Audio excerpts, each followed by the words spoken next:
Lechaim a todos, sejam bem-vindos à nossa aula express semanal de Kabbalah. Hoje nós vamos falar sobre a Kabbalah da guerra, a Kabbalah da guerra interior.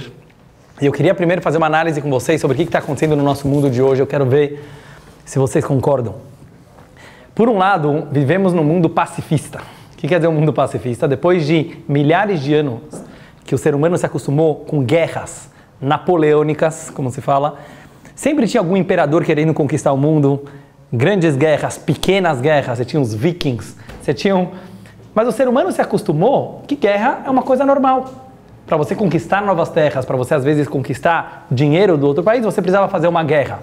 E até as últimas guerras recentes, como a Primeira e a Segunda Guerra Mundial, que óbvio que também tinham motivos econômicos, mas tinha muito poder e outras questões também envolvidas. Finalmente acaba a Segunda Guerra Mundial.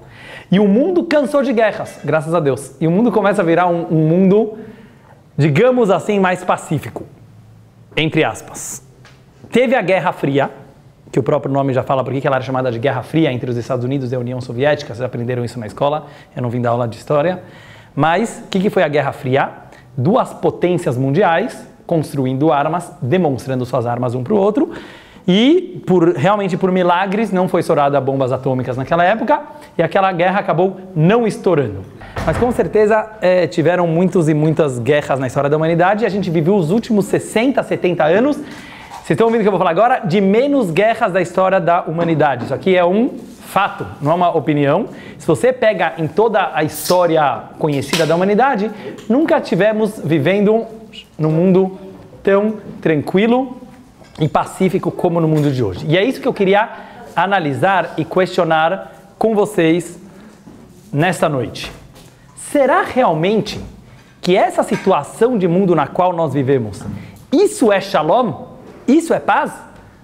Por que eu questiono isso? Vamos ver alguns números diferentes. Em primeiro lugar, apesar que a maioria do mundo hoje não está em guerra, ainda existem guerras, certo? Tem países que têm guerra civil, tem algumas guerras, tem movimentos terroristas em vários lugares, tem o ISIS, que hoje em dia ficou muito famoso.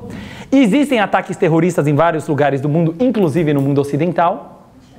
E existem outras atitudes, senhoras, que nos assustam muito. Num mundo tão moderno, tão democrático, entra um maluco no meio de um show de Las Vegas e mata todo mundo. E ninguém tem controle, nem Donald Trump, certo? Ou seja, por mais moderninho que o nosso mundo esteja e open-minded, a gente vê que não se consegue ter controle sobre muitas atitudes de pessoas. Então, grandes psicólogos hoje estudam o que está acontecendo no nosso mundo. Porque é muito fácil chegar e falar, é um psicopata que entrou no cinema e matou todo mundo. Agora todo mundo que fez alguma coisa ruim virou psicopata ou borderline ou bipolar. Eu não estou falando que não tem um problema psicológico, mas sempre tiveram. A gente precisa analisar que é um ser humano fazendo certas atitudes. Então a minha pergunta é, será realmente que vivemos num mundo pacífico? Mais números para mostrar. UFC. Grandes canais de televisão, antigamente, se negavam a mostrar cena dessas, principalmente com crianças assistindo, às vezes, certo? Você vai botar lá dois rapazes seminus se matando e lutando. Hoje isso aqui dá milhões de dólares. Não estou fazendo uma crítica, não estou criticando ninguém, mas eu quero mostrar que eu me lembro que quando começou a todo mundo, vai ter agora o UFC, você está lá levando o teu filho, gritando para um cara matar o outro, praticamente. É para acabar, arrasar com o outro. Por que eu estou trazendo isso? Pega torcidas, Corinthians e Palmeiras, outras torcidas, certo? Muita gente vai no estádio realmente para assistir um bom espetáculo de futebol, mas a maioria não, certo? Quem quer realmente assistir o espetáculo de futebol, ele pode assistir na TV da casa dele. Você quer pegar a vibe daquele estádio, isso aqui pode ser uma coisa muito positiva, mas tem muita gente que vai na torcida pela briga.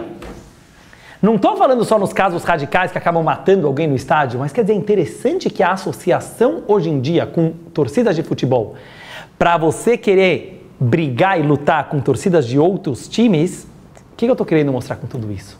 Talvez o espírito de guerra é algo inato do ser humano, é algo intrínseco do ser humano. Não é apenas uma questão que antigamente faziam guerras porque precisavam conquistar o mundo ou que precisavam de dinheiro, certo? Que isso aqui seria uma coisa explicada politicamente e economicamente, mas talvez psicologicamente, isso que eu quero analisar hoje com vocês, a relação do ser humano com a concorrência, com a briga, com a guerra. Por isso, Muitos psicólogos, por exemplo, não só psicólogos, muitos filósofos também estudam esse tema. O Pondé, ele fala muito que hoje tem os pais, eles fazem um super protecionismo com as crianças, né? Porque como hoje está mais na moda ter cachorro do que ter filhos, então quando o cara já vai ter o filho, ele é tão corajoso, a pressão que é engraçado o jeito que ele fala, mas a pressão que é colocada em cima desse filho, né? Porque muitos casais vão ter um filho só ou 2 filhos. Antigamente todo mundo tinha 12, 15 filhos, entendeu? Bota mais um filho, se Deus quiser vai dar certo. Mas hoje em dia, desde que é bebê, ele já é filmado, ele é colocado no Instagram todos os dias. Então ele fala, sabe a pressão que tem em cima desse menino, coitado? O cara já cresceu popstar, certo? Antes dele nascer já era popstar, na barriga da mãe. Então, isso tudo, esse protecionismo, leva uma geração, vou falar agora nas minhas palavras, muito frufruzinha, certo? Quer dizer, sem perceber, as pessoas, elas são muito mimadas e elas acabam ficando ressentidas com qualquer coisa. Então, eu queria fazer uma análise se realmente esse é o caminho para a paz. Quer dizer, será que paz significa um bando de pessoas molengas que, óbvio, que não vão guerrear com ninguém? Ou será que isso leva a um comportamento contrário, que uma hora a pessoa se enche o saco de ser molenga e vira um reprimido, e isso às vezes acaba calhando em outros lugares. Então, qual o verdadeiro significado da paz? E por isso eu fiz uma meditação analisando várias áreas do conhecimento humano, quero tentar trazer em resumo na nossa aula cabalística de hoje, depois a gente pega a parte espiritual, mas eu queria ver com vocês a relação entre guerra e paz. Que assim como muitos antônimos, muitos conceitos contrários, eles estão muito relacionados entre si. Qualquer pessoa comum que você vai perguntar se guerra e paz, qual é a relação? São contrários, certo? Paz é contrário de guerra, guerra é contrário de paz. Mas você sabe que em psicologia, todos os contrários, eles estão muito relacionados, são dois lados da mesma moeda. A gente já falou isso aqui sobre amor e ódio. Amor e ódio são muito mais próximos do que amor e indiferença. Lechaim, para poder entender isso, eu gostaria de falar para vocês algumas ideias, alguns conceitos em relação à guerra. O lado ruim da guerra, todo mundo conhece. E eu falo bem claro, para ninguém interpretar errado. Graças a Deus, hoje em dia é um mundo mais pacífico, é um mundo com menos guerras. Por que era o ruim da guerra? Porque morre muita gente se fere, muitas famílias eram destruídas. Não preciso nem explicar. A guerra em si tem muitos resultados e consequências negativas. Mas o espírito da guerra, a filosofia da guerra, talvez ela é mais humana do que qualquer outra coisa. Então eu vou trazer alguns fatos e números para a gente aqui. Henry Jones, tenente britânico, disse sobre sua experiência de guerra no diário dele. Eu não vou agora dizer o texto de cor, porque eu nem conheço, mas ele fala no diário dele sobre a experiência incrível que é participar de uma guerra. E ele fala que depois de ter participado da guerra, a vida comum sem estar em guerra não é vida. As pessoas são egoístas, cada um está no seu quadrado, cada um só pensa nele. Estou falando nas minhas palavras, o que eu entendi dele. Mas ele fala, quando você está lá, você vive o momento, você vive o presente. Tenta se imaginar uma pessoa na guerra. Já pararam para pensar? Uma pessoa na guerra, ela vive intensamente. A gente olha sempre o lado negativo da guerra, que nos foi ensinado. Mas sabe quantas vezes uma pessoa se entregava para salvar a vida do outro na guerra? Sabe quantas vezes a pessoa precisava sacrificar a sua própria vida para salvar uma outra pessoa? Sabe quanta beleza existe numa vivência de guerra? Por quê? Porque já que a pessoa ela está sob pressão, ela está muito próximo da morte, ela experimenta a vida de uma forma muito mais intensa. Não existe uma experiência tão vital quanto a proximidade da morte. O que eu estou querendo dizer com isso? Que de alguma forma, se eu perguntar para vocês, quando você é você, ou em outras palavras, aonde a vida acontece? Será que a vida acontece quando você está de boa, como hoje em dia gosta de falar, está relax, sem nenhuma preocupação, deita na TV, assiste Netflix o dia inteiro, deita no sofá, fica na praia tomando um coco? Esse é o você? Esse é você verdadeiro? Ou será que o você verdadeiro é quando você está sob tensão e pressão? Talvez você funcione melhor, tem gente que funciona melhor, mas a questão não é só se funciona melhor. Quando você está mais vivo, quando você está com teus sensos funcionando melhor, teus sentidos funcionando melhor, aparentemente quando você está em guerra. Vou dar um exemplo, quando o cara estava na guerra, ele não podia ficar pensando, o que ele fez faz 5 minutos atrás? Será que eu acertei, errei? Se você começar a filosofar, já era, o tiro vai te pegar. Quer dizer, ele precisava viver o presente de uma forma muito, muito mais real. Ele não podia ficar filosofando sobre o passado, o futuro, ele estava lá.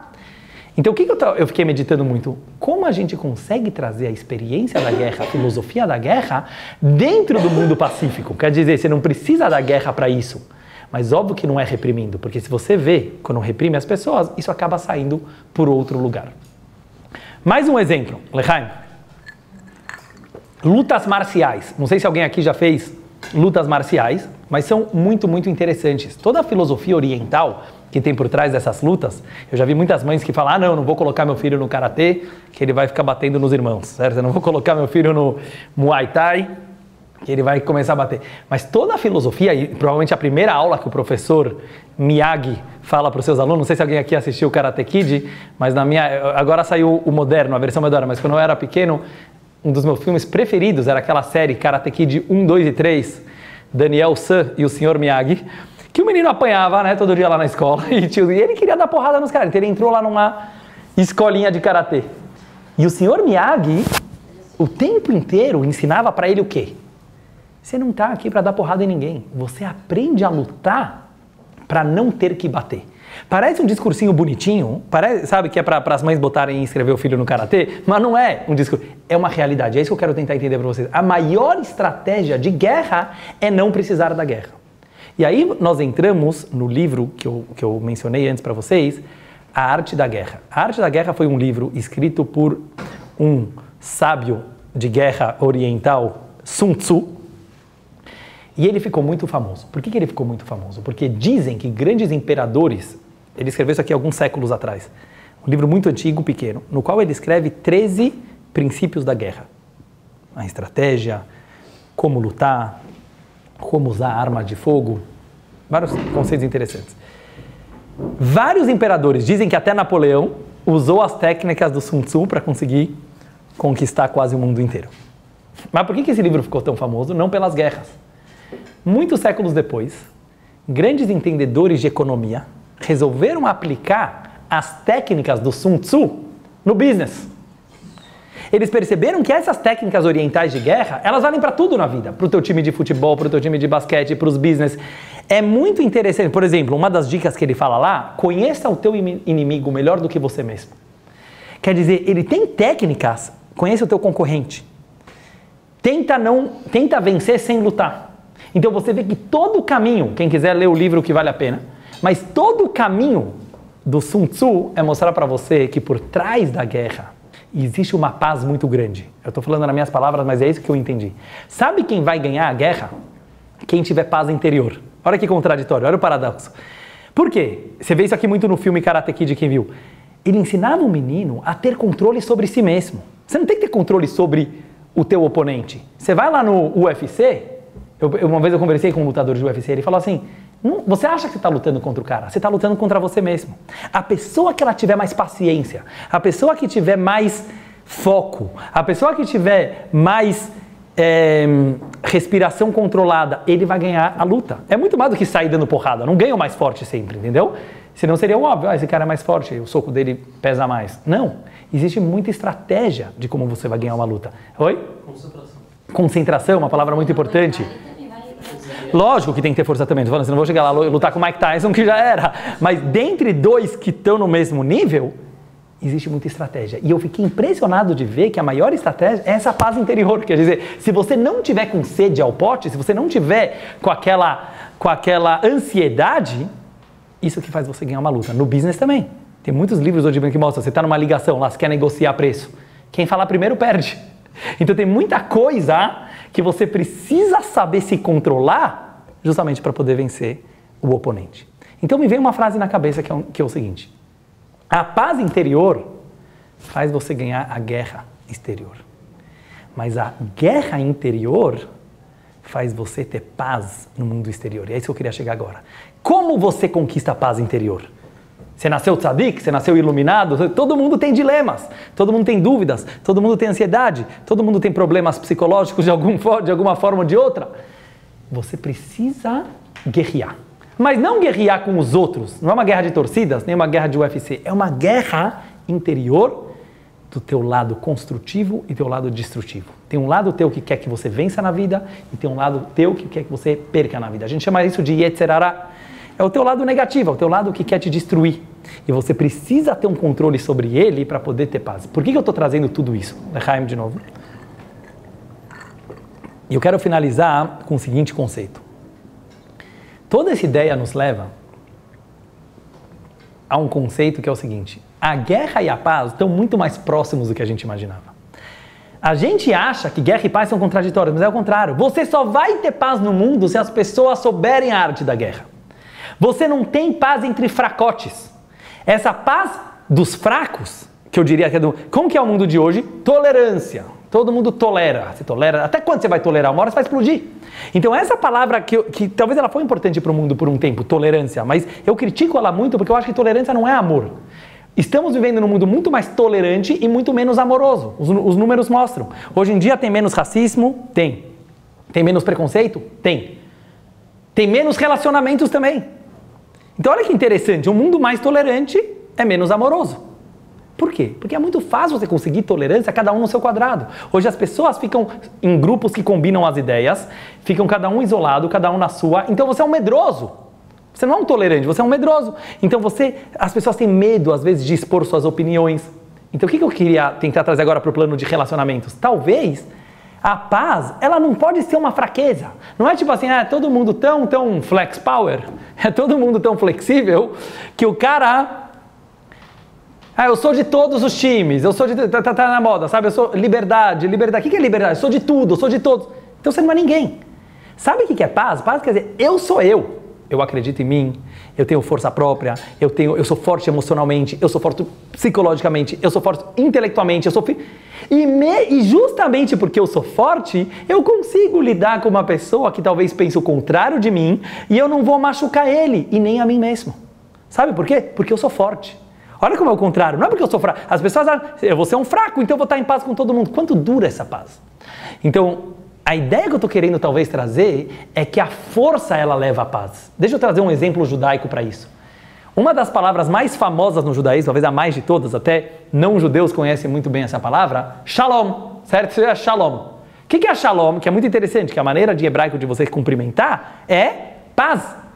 Ou seja, a palavra mais importante do judaísmo é shalom. O Talmud fala isso várias vezes. Tanto é que uma das músicas mais famosas, Ose Shalom Bimromav, não vou cantar tudo agora, para não espantar vocês da minha aula, mas o assunto shalom é o conceito mais importante. Já pararam para pensar o que fala essa frase, Ose Shalom Bimromav? Eu vou traduzir para vocês, para a gente entender o que é a paz.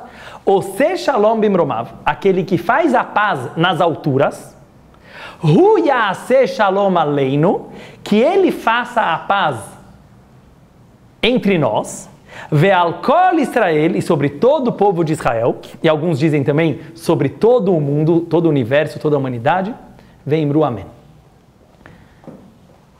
Calma aí, aquele que faz a paz nas alturas, o que quer dizer? Nas alturas também tem guerra que precisa de paz? Quem que está guerreando lá em cima? Os anjos, os atributos divinos? Então diz a Torá, dizem nossos sábios. Uma coisa muito interessante. Sim, tem luta lá em cima. Tem o anjo Micael, que ele é o anjo da água, o anjo da bondade, à direita. Tem o anjo Gabriel, que é o anjo da Gevurá, severidade, fogo, ele está à esquerda. De repente Deus fala, anjo Micael e Gabriel, eu quero que vocês vão fazer uma missão juntos. Não dá, água com fogo. Eles não se entendem, é muito interessante. Deus criou instintivamente dois anjos que não se entendem. Mas sabe por que eles vão ter que trabalhar junto? Porque o patrão mandou. Deus mandou. Então Deus é o triângulo da Cabala. O que quer dizer o triângulo? A paz, ela é o número 3, ela não é o número 1. Muita gente confunde que ser pacífico quer dizer tá todo mundo na mesma vibe, tá todo mundo no mesmo clima. Aí é fácil, não é paz. Só existe você. Isso é egoísmo. Paz é o número 3. Tem eu, tem meu inimigo. Mas a gente se une porque a gente sabe se respeitar, a gente sabe valorizar as diferenças. Então Hashem, ele fala, aquele que faz a paz nas alturas, entre os anjos contraditórios, esse tipo de paz a gente quer aqui na Terra. Uma paz que a gente discute, a gente briga de vez em quando, mas não vai pra porrada, não vai ofender. Quer dizer, você saber o valor das diferenças e a beleza que tem do atrito de duas pessoas quando eles não se acabam, mas justo pelo contrário, eles aproveitam essa união para sair um fogo desse atrito, dessas duas pedras que se chocam. Isso é a paz verdadeira, uma paz real, não uma paz fictícia. Lechaim, lechaim. E com isso eu quero finalizar trazendo as palavras do Tânia.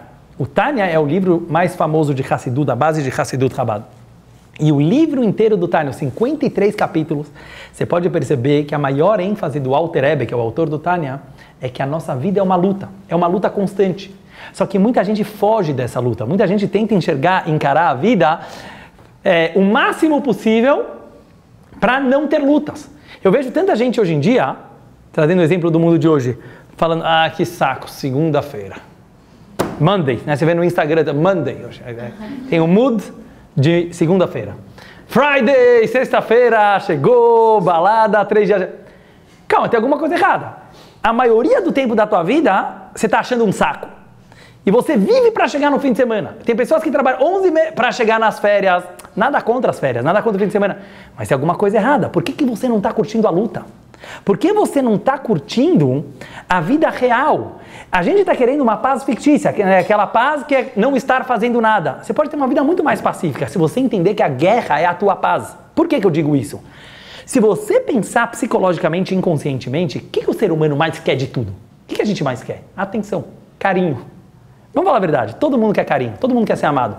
Existe uma coisa maior no amor divino, no amor da vida por nós, do que falar, você é importante para mim, eu preciso de você. Não existe. Agora, uma pessoa que... Olha que interessante, quando você está deitadão no sofá, por mais gostoso que seja essa preguiça gostosa, o que você está falando em outras palavras? Eu sou inútil. Entendeu o que você está falando? Nada contra as férias, eu também gosto de relax. A gente precisa disso para o nosso corpo, para a nossa mente de vez em quando. Mas é um relax, entendeu o que eu quero dizer? É parte da guerra, na guerra você tem que descansar também. Mas naquela hora você está falando em outras palavras, eu sou meio desnecessário, não precisavam de mim aqui. Quando você aprende a curtir a guerra, quando você aprende que o que quer dizer guerra? Só para explicar bem claro, não é guerrear contra ninguém, mas é você perceber que o tempo todo tem decisões a se fazer. O tempo inteiro, às vezes você tem que se controlar, às vezes você tem que controlar uma tentação, às vezes você precisa aprender alguma coisa com alguém, às vezes tem que ter paciência com aquela pessoa mais simples. Todos esses tipos de aprendizados da vida, que são concordo, exigem mais esforço, mas no fundo eles são mais prazerosos, porque o que eles estão te falando por trás da tua mente? A tua vida tem um sentido, você está crescendo, você está indo para algum lugar, você está aprendendo a cada dia. Então a guerra é a tua paz, a tua verdadeira paz é estar na guerra. Action, ação. A paz fictícia, ela na verdade é uma guerra. Porque no fundo parece gostoso na hora, mas ela começa a levar dilemas. Todo mundo sabe, por que tem tanta depressão no mundo de hoje? Porque tem tempo de sobra. Antigamente não existia depressão. Tanta depressão, pelo menos. Quer dizer, quanto mais tempo você tem para pensar o que eu estou fazendo aqui, mais não tem que ter tempo para pensar. Entra para a guerra, vai lutar. E é isso que o Alter Rebbe fala. O Alter Rebbe fala no Tânia que uma pessoa, ela precisa buscar qual é a luta da vida dele. E pode ir mudando, e pode ir evoluindo. E ele fala isso com o seguinte exemplo. Ele fala assim, a Torá diz para você ser humilde perante todos os seres humanos. Mas como eu vou ser humilde perante alguém que eu acho que ele se comporta mal? Um cara aí que eu sei que ele só está em futilidades o dia inteiro. Sabe o que o Alter Rebbe fala? Quem é você para julgar ele? Ele está na rua o dia inteiro, ele está olhando tentações, ele talvez nasceu com um Yetzer Hará, certo? Com uma inclinação que pega fogo todos os dias. Cada vez que ele se controla lá na rua, Deus está tendo o prazer dele. Quem é você para julgar? Será que você... Olha o que o Alter Rebbe fala. Será que o rabino que está na sinagoga, que está no Beit HaMidrash, pode ser que ele estuda a Torá o dia inteiro?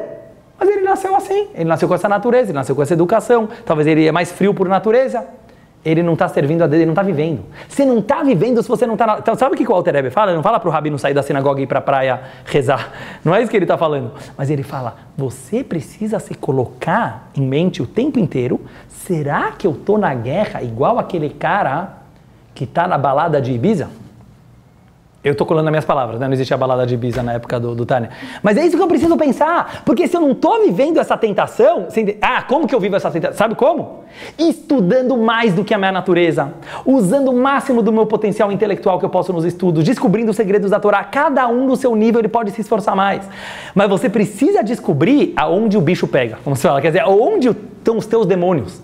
Mas não foge da luta, porque a graça da vida é a arte da guerra. E quando o Alter Rebbe fala isso, ele termina dizendo que é por isso que nós fazemos Shema Israel, e com isso realmente eu vou finalizar a aula, 2 vezes por dia. Sabe, é muito interessante, a reza mais famosa dos judeus, Shema Israel, Hashem Elokeinu, Hashem Echad. O que você fala? Escute Israel, Hashem é nosso Deus, Hashem é um.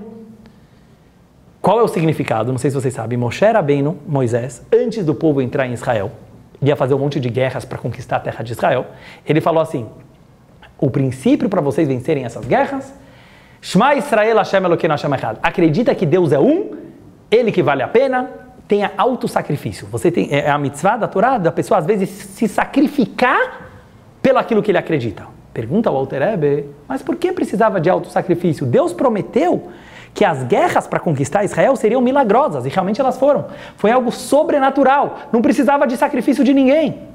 Então o Alter Rebbe explica que era guerra interior. O que Moshe Rabbeinu quis dizer? Se preparem para a guerra. Para cumprir o judaísmo, precisa estar em guerra.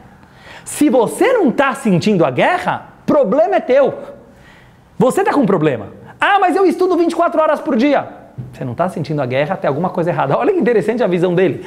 Quer dizer assim, eu sei que a gente está num mundo mais pacifista, até estranho um pouco às vezes esse discurso, porque todo mundo é para estar em paz, mas a verdadeira paz em amor é quando você se trabalha, é quando você tem uma guerra com você mesmo, autocontrole. Você é uma pessoa forte, quanto mais forte você fica, mais paz você consegue trazer com o mundo. Quanto mais fraco você é, mais guerra tem no mundo.